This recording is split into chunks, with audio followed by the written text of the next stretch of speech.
실기시험을 대비해 꼭 기억해야 하는 부분만을 모아놓았습니다.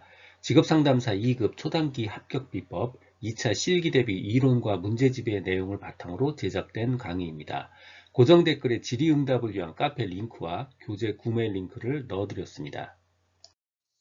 정신분석 상담에서 방어 기제의 종류 5가지를 쓰고 설명하는 문제입니다. 억압, 퇴행, 합리화, 부정, 투사요. 이거 생각해보면 우리나라 드라마에서 다 나오는 기법들입니다. 주로 억압과 퇴행은 심약한 여자 주인공들이 많이 여기에 해당하고요. 나머지 합리화, 부정, 투사는 주로 악당 주인공들이 이 기법들을 많이 쓰죠. 자, 첫 번째 억압과 퇴행이요. 자, 억압은 뭔가 어렸을 때 굉장히 충격적인 사건들을 겪어서 굉장히 괴로운 경험들이 생기면 무의식이 이걸 눌러버려서 선택적인 망각이 되게 합니다. 그 사건이 기억이 안 나죠. 드라마 끝날 때쯤 문제가 해결이 되면서 주인공이 다시 억압에서 풀리면서 해결이 돼요. 이런 드라마 많죠. 자, 두 번째 퇴행이요. 초기의 발달 과정으로, 즉 어린이 과정으로 다시 후퇴해 버립니다. 초기의 발달 단계로 후퇴해서 어린아이처럼 행동하는 거예요. 퇴행 과정입니다. 억압과 퇴행, 요거 착하고 연약한, 심약한 주인공들의 기법이고요. 나머지 합리화, 부정, 투사요. 합리화, 그럴듯한 이유를 들어서 정당화하죠. 주로 악당들이 사용하는 기법이요. 두 번째, 부정이요. 부정합니다. 일어나지 않은 사건으로 혹은 내가 안 한 사건으로 일어나지 않은 사건으로 부정해버립니다. 부정이요. 마지막 투사. 자신이 했던 행동, 이 나쁜 행동을 마치 다른 사람이 한 것처럼 투사시켜버립니다. 즉 합리화, 부정, 투사, 주로 악당 주인공들이 많이 사용하는 기법입니다. 척도의 4가지 유형, 즉 척도의 4가지 타입을 쓰고 설명하는 내용입니다. 척도란 어떤 개념을 수치화시켜서 표현하는 기준이에요. 그러니까 예를 들어서 그냥 공부를 잘한다라는 그 개념을 서열 척도로 표현하면 공부를 3등한다 이렇게 표현할 수 있는 거예요. 이렇게 어떤 개념을 숫자로 바꾸어 낼 수 있는 기준, 이게 바로 척도입니다. 척도에는 모두 4가지가 있어요. 명명척도, 서열척도, 등간척도, 비율척도. 요 이름 기억해 주셔야 돼요. 명명척도, 서열척도, 등간척도, 비율척도요. 첫 번째 명명척도는 어떤 의미는 없고 그냥 이름만 존재하는 거예요. 구분하기 위한 이름만 존재하는 거고요. 사례로는 남자, 여자 이렇게 구분하는 경우가 있습니다. 자, 서열척도요.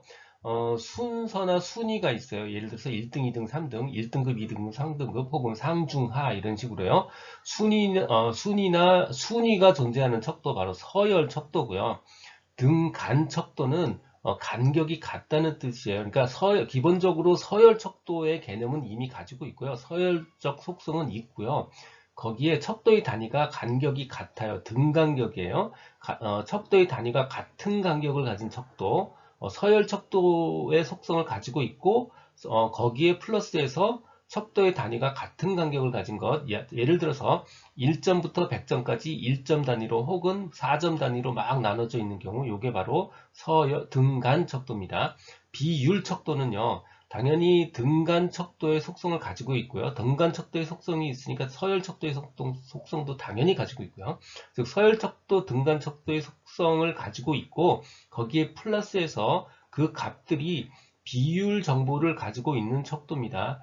비율 정보를 갖고 있기 때문에 당연히 0점에 대한 정보도 있어요. 예를 들어서 어떤 무게의 서열을 만들어낸다면 10kg, 20kg, 30kg라고 해서 각 망치의 무게를 표현할 수 있죠. 이게 어떤 비율 척도의 한 사례인데 단위 킬로그램이라는 단위도 있지만 10kg가 30kg는 10kg보다 3배 무겁다는 비율 정보를 가지고 있죠. 하지만 1점이 100점보다 100점이 1점보다 100배 훌륭하다는 그런 비율은 없어요. 등간척도에서는.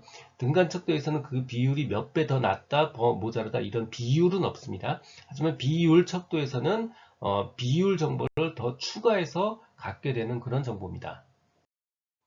초기상담 구조화의 내용입니다. 초기상담 구조화의 내용 그리고 상담자 유의사항 이렇게 2가지로 구성이 되어 있습니다.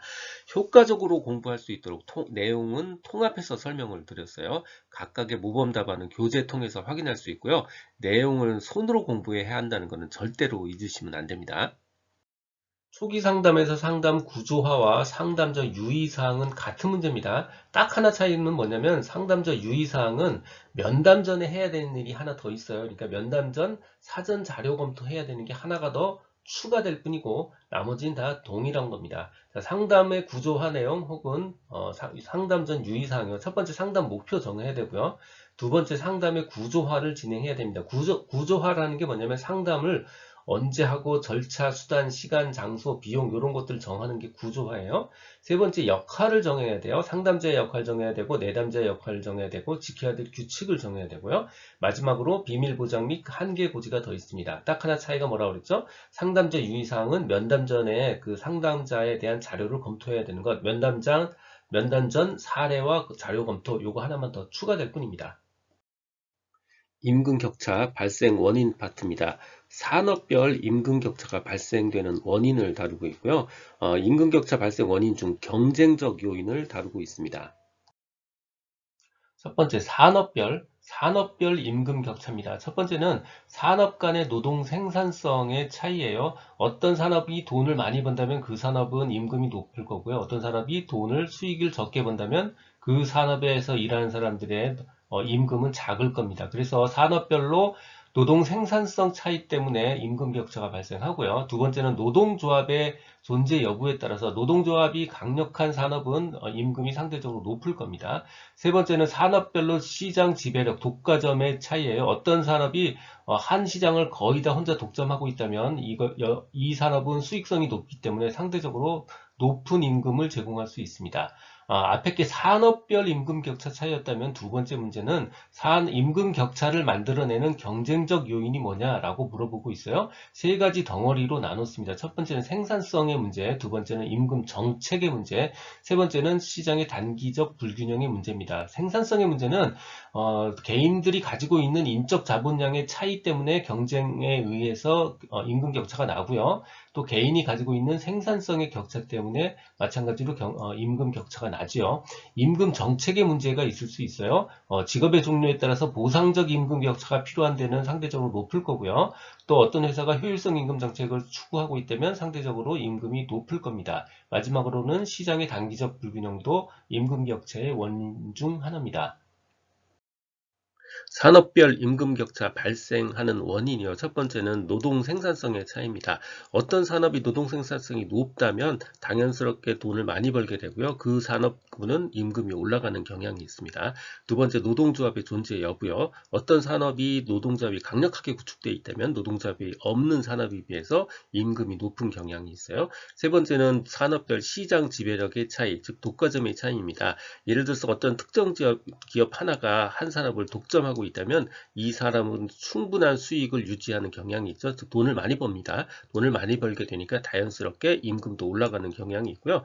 네 번째는 인적 자본 축적이 높은 근로자를 요구하는 산업입니다. 똑같은 선생님이지만 대학 교수님은 박사까지 나와야 돼요. 인적 자본 축적이 높아야 됩니다. 그래서 대학 교수는 다른 직업 선생님에 비해서 임금이 높은 경향이 있습니다. 자, 다시 정리하면요. 첫 번째는 노동 생산성 차이, 두 번째는 노동조합 존재, 세 번째는 산업별 시장 지배력 혹은 독과점의 차이, 네 번째는 인적 자본 축적의 차이입니다. 임금 격차의 경쟁적 요인이요. 생산성 관점, 두 번째 임금 정책적 관점, 그리고 세 번째는 시장의 단기적 불균형도 임금 격차의 요인이 될 수 있습니다. 먼저 생산성 관점에서는 인적 자본량의 차이가 임금 격차의 경쟁적 요인이 되기도 하고요. 생산성의 차이가 임금 격차의 경쟁적 요인이 되기도 합니다. 임금의 정책이 임금 격차를 만들어낼 수도 있어요. 어떤 산업은 보상적 임금 격차가 필요하기 때문에 임금 격차가 생기기도 하고요. 어떤 회사가 효율적 임금 정책을 추진하고 있기 때문에 임금 격차가 발생하기도 합니다. 마지막으로는 시장의 단기적 불균형, 이 부분도 임금 격차의 발생 원인 중에 하나입니다. 톨보트의 집단 직업 상담 과정에서 나타나는 5가지 활동 유형을 쓰는 겁니다. 자기 탐색, 상호작용, 개인적 정보의 검토, 목표 연결, 직업적, 교육적 정보 획득 및 검토, 합리적 의사결정. 이렇게 주르륵 읽으니까 무슨 말인지 하나도 잘 안 보일 텐데요. 알고 보면 모든 직업 상담은 최종이 그냥 의사결정이에요. 합리적 의사결정. 그리고 대부분은 관계 형성하고 바로 자기 탐색합니다. 그러니까 자기 탐색으로 시작하고 합리적 의사결정하는 게 맨 마지막이고요. 합리적 의사결정 바로 전에가 바로 직업이나 교육의 정보를 획득하고 검토하는 겁니다. 결정을 내리기 전에 정보 획득하는 과정이 바로 전이에요. 그러니까 요 세 가지는 무조건 다 공통이고요. 나머지 요 두 가지만 집단 직업 상담이기 때문에 나타나는 특이한 현상이에요. 자, 첫 번째, 집단 직업 상담이니까 이 두 번째 단계에서는요, 상호작용을 하게 되고요. 여러 명이니까 상호작용을 하게 되고요. 그리고 그 상호작용을 통해서 개인의 정보를 검토하고 목표와의 연결 작업을 시도합니다. 요 두 가지만 특별히 더 기억을 해주시고, 자기 탐색, 그 다음에 직업적, 교육적 정보 획득 및 검토, 합리적 의사결정, 요거는 상식적인 수준으로 적어주시면 됩니다. 고트프레드슨 직업포부 발달 4단계에 대한 설명입니다. 요거 생각해보면 우리가 유아에서 유치원으로 성장하고 초등학생쯤, 그 다음에 사춘기 이후로 성장하는 모습을 그대로 표현한 것에 가깝습니다. 그래서 제가 설명에 유아, 유치원, 초등, 중학생 이상 이렇게 썼는데 사실은 요건 답에 들어가면 안 되는 내용이에요. 그냥 설명하고 이해하기 쉽도록 제가 표기해 놓은 겁니다. 정확한 내용은 일단 정확하게 쓰셔야 돼요. 첫 번째 힘과 크기 지향성 단계, 2단계 성역혈 지향성 단계, 3단계 사회적 가치 지향성 단계, 네 번째 내적 고유한 자아 지향성 단계 이렇게 네 가지고요. 보통 유아, 그러니까 3에서 5세 정도 되는 애들한테 물어보면 과자를 사달라고 해도 하늘만큼 땅만큼 사달라고 그러고요. 자기 아빠가 제일 세다고 그러고, 즉 힘과 크기를 지향하는 경향이 있고요. 서열 획득을 이해하는 단계입니다. 그리고 어른이 된다는 걸 알게 되죠. 그리고 유치원 정도에 해당하는 6에서 8세 이 정도 되면 대부분 소꿉놀이 같은 거 되게 좋아하죠. 나는 아빠, 너는 엄마 해서 소꿉놀이가, 즉 한마디로 성 역할에 대한 관심이 굉장히 많은 단계라는 뜻이에요. 그래서 단계 이름도 성역할 지향성 단계고요. 같은 성, 즉 동성의 사람들이 선호하는 직업을 선호하는 그런 경향이 있습니다. 세 번째, 9에서 13세면 대략 초등학교를 다니는 나이예요. 이때는 바로 사회적 가치 지향성 단계인데 학교라는 사회의 가치를 인지하는 거예요. 그래서 학교에서 칭찬받고 이러면 굉장히 좋아해요. 즉 사회적 가치를 그때 처음 알게 되고요. 사회 계층과 사회 질서 의 개념이 발달하고요. 결과적으로 사회적 명성과 관련이 있는 직업들을 선호합니다. 그래서 옛날에는 무슨 과학자나 무슨 이런 거 좋아했었고요. 근데 최근에는 무슨 다 K-팝 스타 한다 그러죠. 이게 바로 다 사회적 명성과 관련이 있는 직업들을 선호하는 경향이 있기 때문이에요. 마지막 대략 중학생 이상에 해당되는 14세 이상이요. 내적 고유한 자아 지향 단계고요. 이때 사춘기를 지나면서 결국 자아 정체감이 형성되고 자신의 가치관과 능력을 이해하게 되니까 결국 거기에 적합한, 능력에 적합한 직업을 선택하려는 경향이 생깁니다. 실존주의 상담에서 궁극적 관심사에 관련한 주제 4가지를 적는 문제입니다. 이 문제는 실제 출제된 사례를 한 번씩 확인해 보실 필요가 있습니다. 내용은 궁극적 관심사에 관련한 주제 4가지를 적는 게 딱 정확하게 쓰여 있지만 실제 출제된 문제를 읽으면 이게 뭘 물어보는지 잘 모르는 경향이 있어요. 꼭 한 번씩 실제 출제된 사례 한번 확인해 보시고요. 자, 주제 4가지요. 첫 번째 자유와 책임, 두 번째 삶의 의미, 세 번째 죽음과 비존재, 네 번째 진정성, authenticity입니다. 물론 이거 말고도 더 있어요. 만약에 다른 거를 알고 있다면 굳이 어렵게 추가해서 외우실 필요 없고요. 자기가 알고 있는 거 4가지 정도 기억하시면 돼요. 첫 번째 자유와 책임이요. 자기 결정적 존재로서, 그러니까 책임이 있는 거죠. 자기 결정적 존재로서 자유와 그에 대한 책임을 진다라는 의미고요. 삶의 의미를 찾기 위해 노력한다. 이게 삶의 의미고요. 죽음과 비존재는 인간은 유일하게 자신이 죽는다는 것을 아는, 자각하고 있는 그런 존재라는 의미예요. 그래서 그 죽음과 비존재고요. 마지막으로 진정성. 인간은 자신의 정체성과 의미를 진정으로 추구하는 존재다. 솔직하고 다른 의미예요. 인간은 자신의 정체성과 의미를 진정으로 추구하는 존재다. 진정성입니다. 듣고 계신 강의는 직업상담사 2급 초단기 합격비법의 핵심 내용 파트입니다. 2차 실기시험은 손으로 쓰여진 것만 점수로 연결이 됩니다. 눈으로 머리로만 공부하면 실패할 수 있어요. 손으로 직접 쓰며 공부해야 한다는 점 기억 바랍니다. 내용은 충분히 설명드렸지만 실제 출제 사례와 내용을 연결하지 못하거나 모범답안 작성에서 감점되지 않도록 교재를 통해서 실제 문제 출제 사례와 모범답안 부분은 꼭 확인해 보시기 바랍니다. 직무 스트레스 조절 변인 세 가지를 쓰고 설명하는 문제입니다. 변인은 변수예요. 그러니까 스트레스를 조절하는 변수 세 가지를 쓰고 설명하라 라는 뜻이에요. 변수 세 가지, 변인 세 가지 정확한 용어 살려서 써주셔야 됩니다. 첫 번째 AB형 성격 유형, 두 번째 통제 위치, 세 번째 사회적 지원이요. AB형 성격 유형요. 직무 수행에서 경쟁적이고 성취지향적인 A형, 지고 못 사는 사람들이요. 성취지향적인 A형이 스트레스에 취약하고요. 두 번째 통제 위치, 어떤 사건이나 결과를 스스로 통제할 수 있다고 생각하면 스트레스에 훨씬 더 강해집니다. 즉 내가 스스로 하는 행동은 스트레스가 적어요. 근데 억지로서 시켜서 하는 행동은 스트레스가 더 커집니다. 스스로 통제할 수 있다고 생각하면 스트레스에 더 강해집니다. 세 번째 사회적 지원이요. 가족이나 친구들처럼 정서적, 수단적인, 사회적인 지원을 받는, 감정적인 지원을 받는 사람은 스트레스에 훨씬 더 강합니다. 긴즈버그 진로 발달 단계 중 현실기에 세 가지 하위 단계를 쓰고 설명하는 내용입니다. 현실기 하위 단계, 탐색 단계, 구체화 단계, 특수화 단계입니다. 이 단어 살려서 기억해서 써주셔야 돼요. 현실화 단계는 17세부터고요. 결과적으로 현실화니까 현실적인 직업을 선택하는 단계입니다. 즉 능력, 자기가 가지고 있는 능력과 흥미를 통합해서 현실적인 직업을 선택하는 단계고요. 나이도 17세부터잖아요. 그러니까 우리나라로 따지면 어느 대학과 학과를 갈까 혹은 뭐 어디에 어떤 직업을 가질까를 선택하는 나이, 즉 현실적인 직업을 선택하는 나이고, 이 문제가 가끔 나오는 이유는 현실적인 직업 상담이 시작되는 처음 시기이기 때문인 것 같아요. 자, 어찌됐건 탐색 단계, 구체화 단계, 특수화 단계, 이 단어 살려서 기억해서 써주셔야 되고요. 탐색 단계는 탐색하는 단계고, 구체화 단계는 구체화 단계고요. 특수화 단계는 스페셜라이즈 된 단계, 즉 세밀한 계획, 전문화, 세분화된 의사결정을 하는 그런 특수화, 스페셜라이즈드 되는 그런 단계입니다.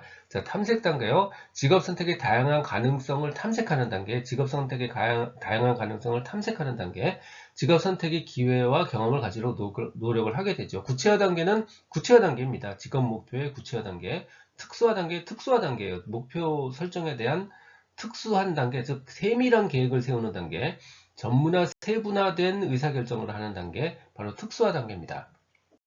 수집된 자료가 정규 분포에서 벗어나는 것을 해결하는 방법 세 가지입니다. 이렇게 정규 분포가 나와야 되는데 이 정규 분포에서 한쪽이 좀 다르든가 끝이 막 긴데든가 아무튼 이상하게 나온다면 이거를 정규 분포로 다시 변환시키는 방법 세 가지요. 기본적으로 개념으로 이 분포가 맞지 않으면 조금 다듬어 주고요. 끝은 좀 잘 안 맞다 그럼 끝을 좀 잘라주고 그래도 안 되면 다 풀어헤쳐서 이렇게 정규 분포로 강제로 변환시켜주는 방법입니다.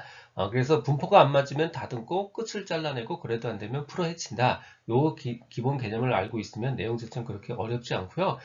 저는 기억은 그냥 인절미와 완탕면 이렇게 기억했어요. 인절미 할 때 절미법이고요. 완탕면 할 때 완곡법, 완탕면 할 때 면적환산법입니다. 요 제목 세 가지 다시 기억해 주셔야 돼요. 완곡법, 절미법, 면적환산법이요. 완곡법은 분포가 있는데 분포는 거의 비슷하게 나오는데 한쪽이 조금 안 맞았어요. 이런 것들 플러스 마이너스 가감해 가지고 전체적으로 이렇게 정규 분포 모양으로 만들어 주는 겁니다. 정상 분포하고 비슷하게 나왔을 때 사용하는 방법, 점수를 좀 가감해서 정규 분포 모양으로 만들어 주는 거예요. 다듬는 거지. 그러니까 두 번째 절미법, 꼬리가 한쪽이 너무 길어요. 그랬을 때 꼬리가 작을 때만 쓸 수 있는 방법이고요.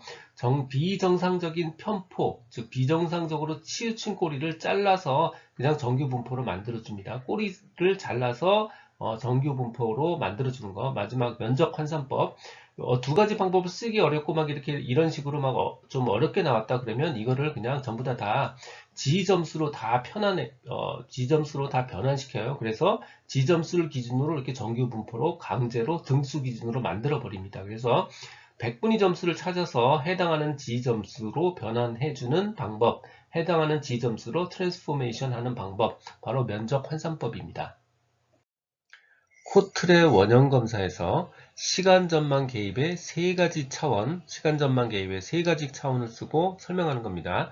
방향성, 변별성, 통합성 이렇게 세 가지를 쓰셔야 되고요. 방향성은 과거, 현재, 미래의 순서로 방향성을 가지며 미래에 대한 긍정적인 입장을 구성합니다.